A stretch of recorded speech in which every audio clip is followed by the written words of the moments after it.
This Artist Aid is going to be talking about applying to colleges. Whether you are a high school student that's looking to go into an art college or a university that has a great art program, there's a lot that goes into your application, and fall, winter, early January is when most of those deadlines are coming up.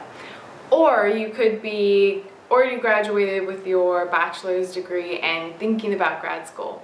We're going to cover some things that you do need to know about your application.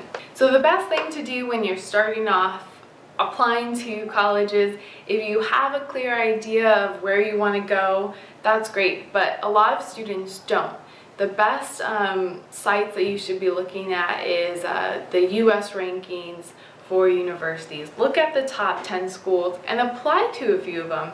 If you have a really great grade point average, or your portfolio is really strong, you really feel like you have something that you are saying in your artwork, you should be applying to some of the top schools. Don't feel like you can't because it's Yale.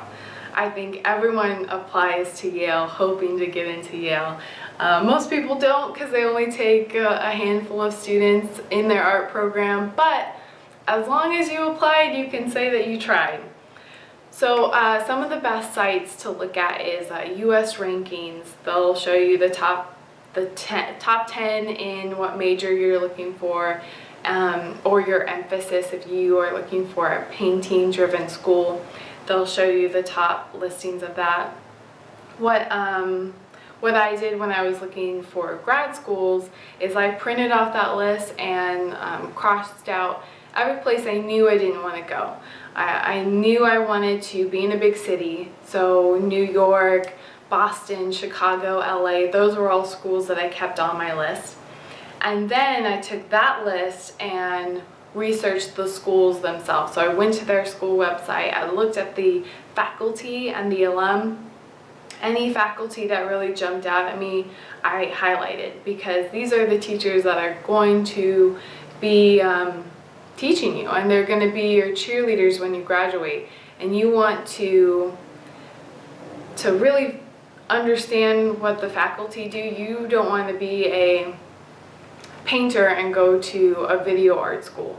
It might be great for you, but you might end up a video artist at the end of it. So try and look at the faculty, try and look at location, look at price, look at opportunities. Do they have scholarships for you if you're paying for school? See whether or not you can go and visit. Most colleges you can, and if you have the funds, definitely go and visit.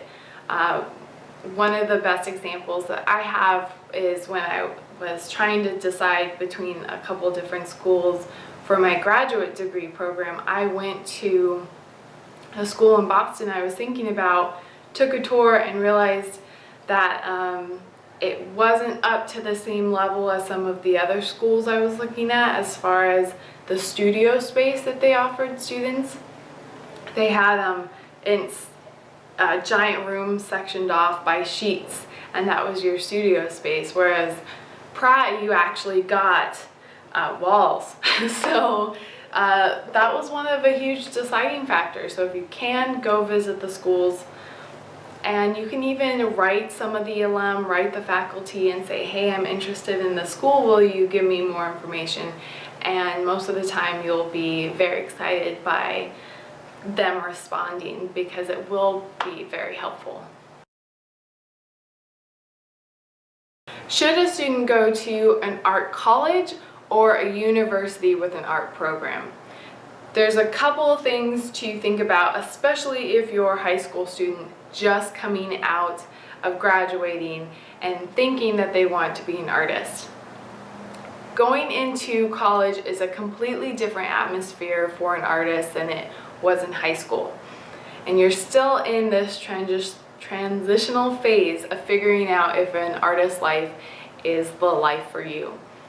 If you're at an art college, it's much harder to change over your major than it would be if you're at a university. They won't tell you that it's much harder, but it is. I've known several people that have gone to an art college.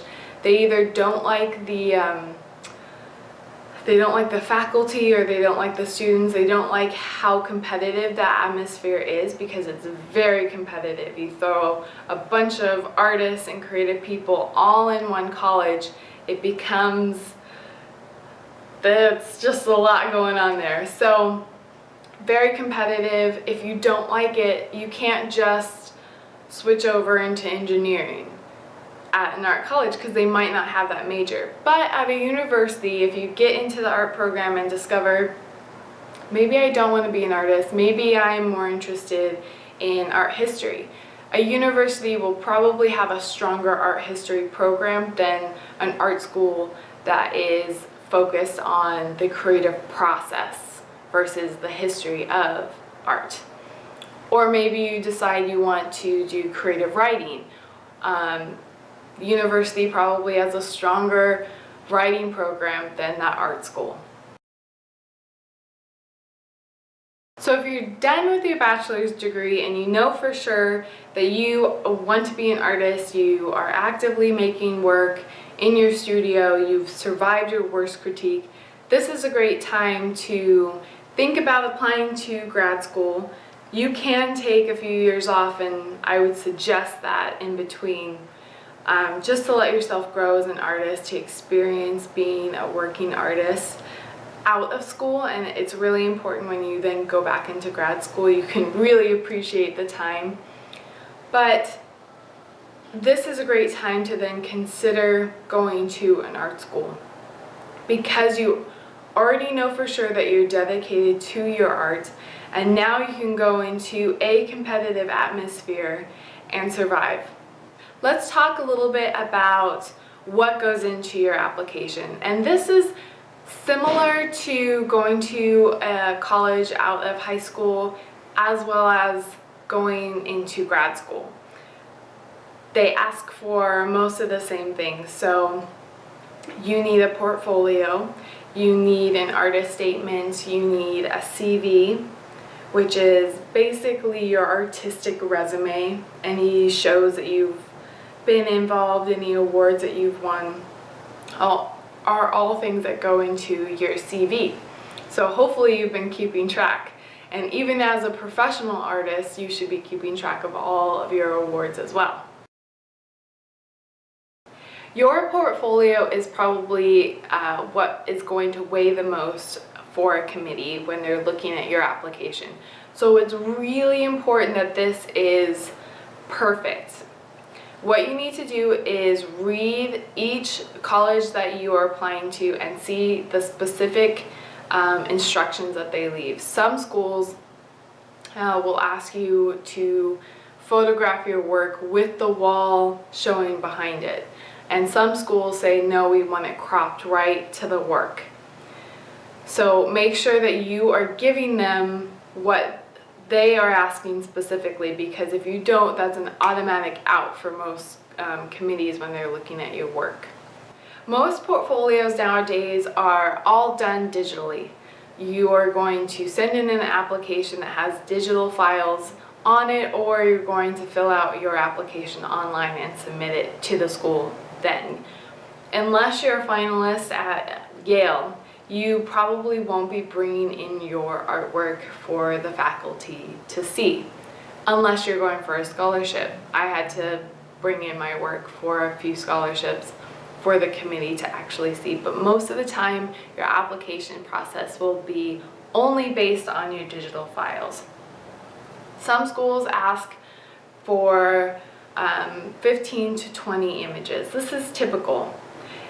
Now, don't let the number 20 make you feel like you have to put in 20 images. Your images in your portfolio should be strong. They should be consistent with the body that you are submitting. Even if you're a high school student going into college, or a graduate going to grad school, committees most of the time do not want to see an experimental portfolio. And what I mean by that is they don't want to see still life drawing classes, sketches, and pointillism paintings, and impressionistic paintings all in one portfolio. And when people submit this type of portfolio, they're thinking, wow, I can show the committee that I can do all of this range of skills, and they're going to be impressed by this. No. They're going to say, wow, the student isn't consistent. They don't understand what they're trying to say with their art. They don't have a passion for one type of artwork yet. They're doing all these different kinds of things.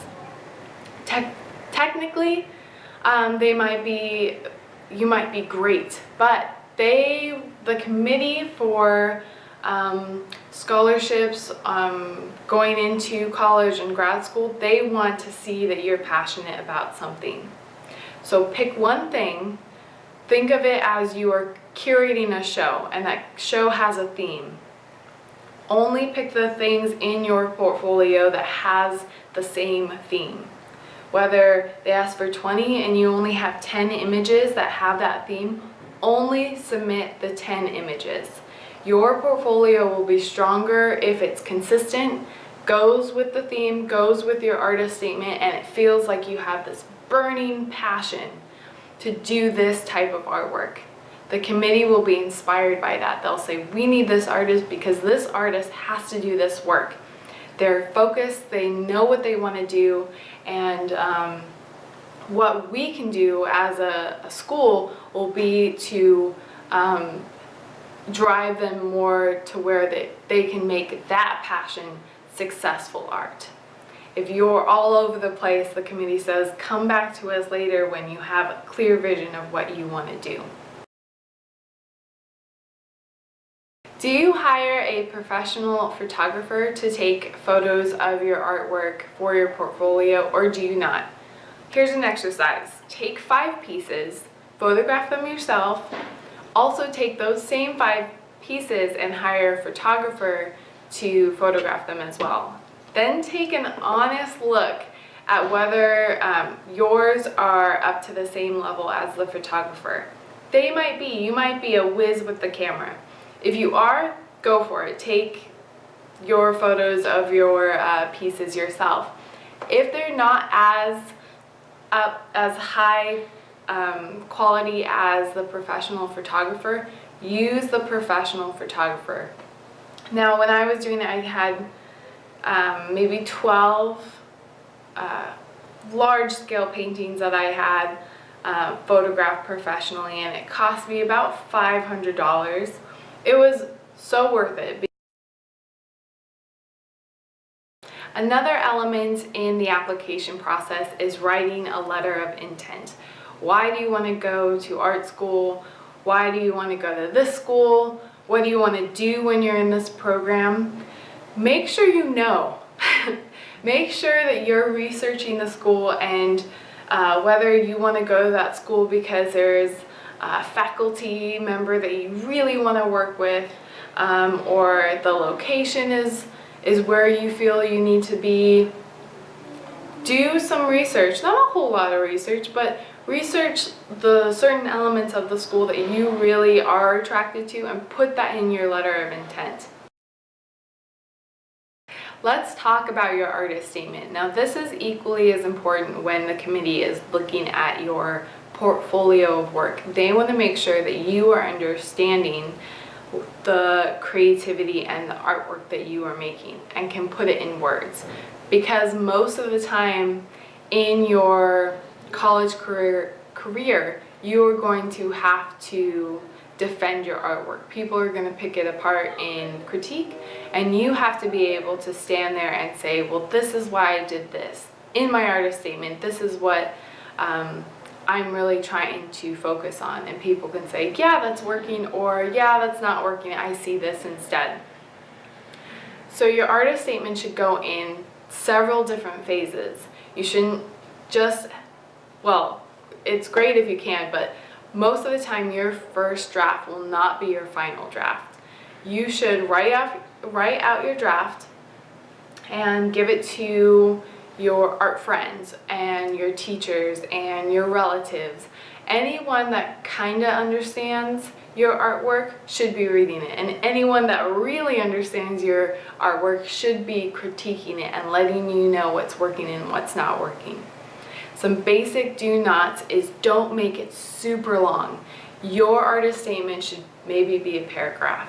And some applications will have a word limit on that, so make sure you're paying attention to that and adjusting your artist statement to the word limit that they give you. But it really should be 1 to 2 paragraphs, short paragraphs. And you should avoid introductions that say, I am very passionate about my art because, or I love my artwork because of this. I have always thought of being an artist because I'm so creative. Very generic sentences are things that will get your artist statement in the trash because they see this all the time. Maybe 5 out of 7 applications will have sentences like this. So make sure that you cross out all those sentences, words that are create, inspired, artistic, passionate, words like that they've seen several times. So avoid them. Try and make your artist statement so unique to who you are and what your art is about. So you're done with the application process, you are starting to hear back.